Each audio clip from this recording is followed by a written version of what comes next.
Hello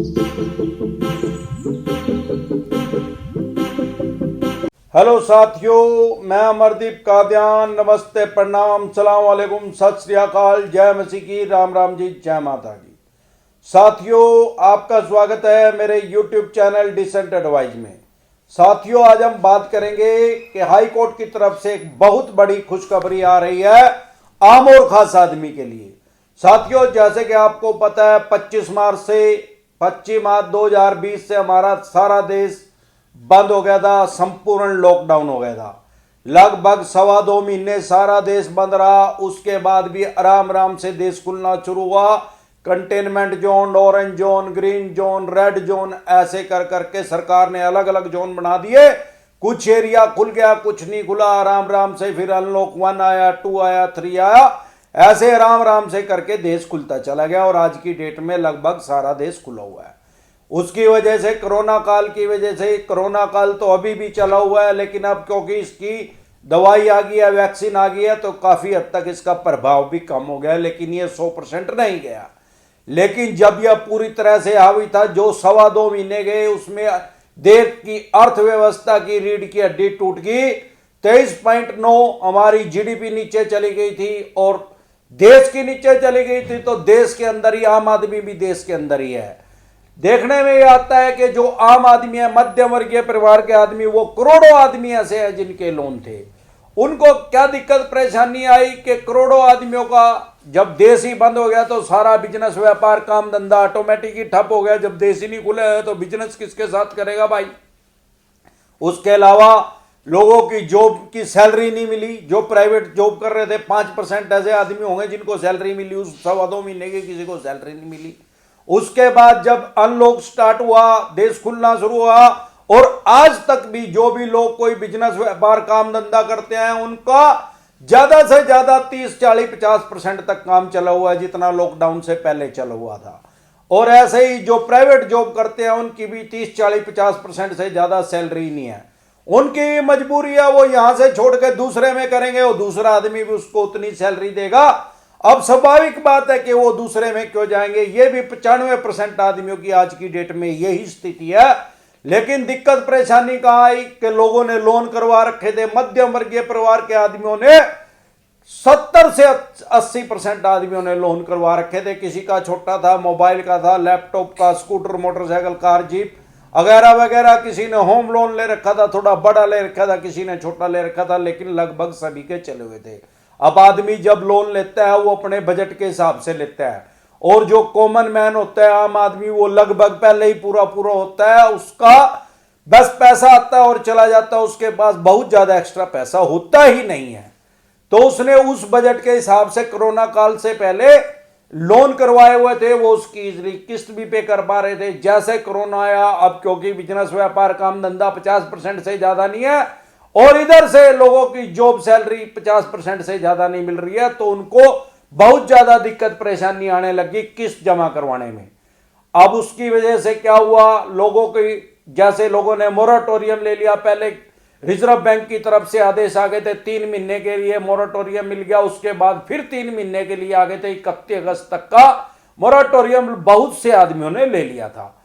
अगर आपने 6 महीने का मोराटोरियम ले लिया था, और उसके बाद भी क्योंकि 5 महीने चले गए हैं, जनवरी भी, आज 26 जनवरी है, ये भी जाने वाला है, अगर आपने इन 5 महीने में भी किस्त नहीं जमा करवाई और उन 6 महीने में भी नहीं जमा करवाई, बशर्ते कि आपने मोराटोरियम ले लिया था, तो आपका केस माननीय सुप्रीम कोर्ट की तरफ से अभी एनपीए पे रोक है। अभी आपका केस एनपीए में नहीं जाएगा।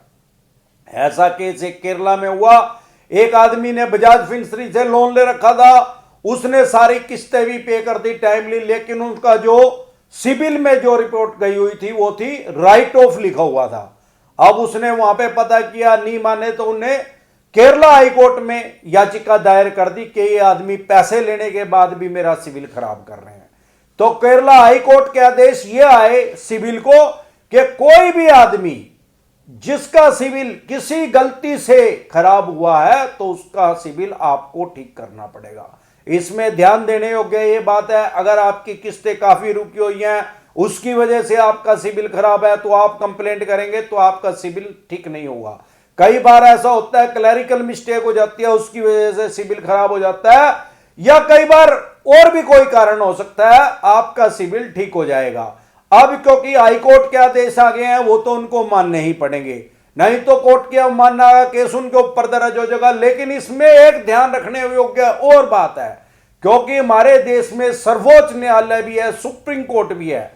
अगर कोई भी एनबीएफसी कंपनी या कोई बैंक या सिविल वाले ही सुप्रीम कोर्ट में उन्होंने याचिका दायर कर दी, तो क्या होगा, इस पे स्टे मिल जाएगा। तो ये जो होगा ये अंतरिम आदेश माना जाएगा। अगर कोई नहीं गया तो ये पक्का आदेश है हाईकोर्ट की तरफ से, ये लागू हो गया उनके ऊपर, उनको ये आदेश मानने पड़ेंगे। लेकिन अगर किसी भी बैंक या एनबीएफसी कंपनी या सिविल ने भी याचिका दायर कर दी, तो वहां से पूरे चांस है माननीय सुप्रीम कोर्ट से इस पे स्टे मिलने के, और स्टे मिलने के बाद फिर वो एज इट इज रहेगा। अगर आपको कोई दिक्कत परेशानी इस तरह की आ रही है कि आपने कोई पेमेंट भी कर दी है और फिर भी आपका सिविल खराब दिखा रहा है, कई बार ऐसा भी मेरे देखने में आया है, लोगों का 16 रुपए के लिए भी सिविल खराब हो जाता है। वो थोड़ी सी प्लेंटी किसी चीज की लगी थी, किसी चीज के चार्जेस लगे थे और सारा पैसा ले लिया। अब ना ही तो कंपनी बोलती है क्योंकि वो रुपए 16 है, और ना ही उसको जिसने लोन लिया उसको खुद से पता होता है। उसमें भी सिविल की रिपोर्ट में वो शो करता रहता है कि इसके पैसे पेंडिंग है, और वो 16 रुपए ही बढ़ के पता नहीं कितने हजारों रुपए हो जाते हैं बाद में। क्योंकि चाणक्य जी ने 3000 साल पहले कहा था कि कर्ज, मर्ज और आग, ये 3 चीजें ऐसी हैं, इनको कभी भी थोड़ा सा भी ना छोड़ो। अगर थोड़ा सा छोड़ दिया तो बाद में विकराल रूप धारण कर लेती हैं।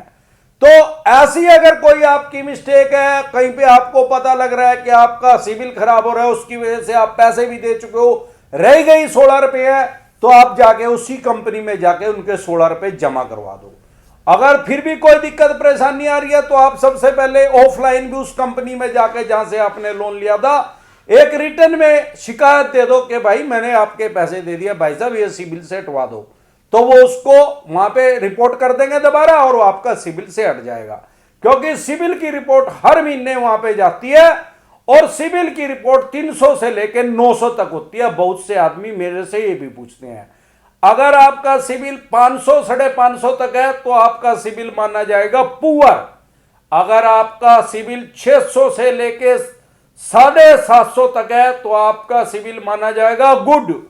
अगर आपका 750 से प्लस है, 850 है, 900 के करीब है, तो आपका एक्सीलेंट माना जाएगा। आप मान के चलें, अगर आपका 750 से ज्यादा का सिविल है तो आप किसी भी बैंक या फाइनेंस कंपनी के पास जा सकते हैं। वो पलक पावड़े बिछाए बैठे हैं, आपकी वेट कर रहे हैं। उनका ब्रांच खुद कुर्सी से उठ के आपको मिलेगा, आपको लोन देगा।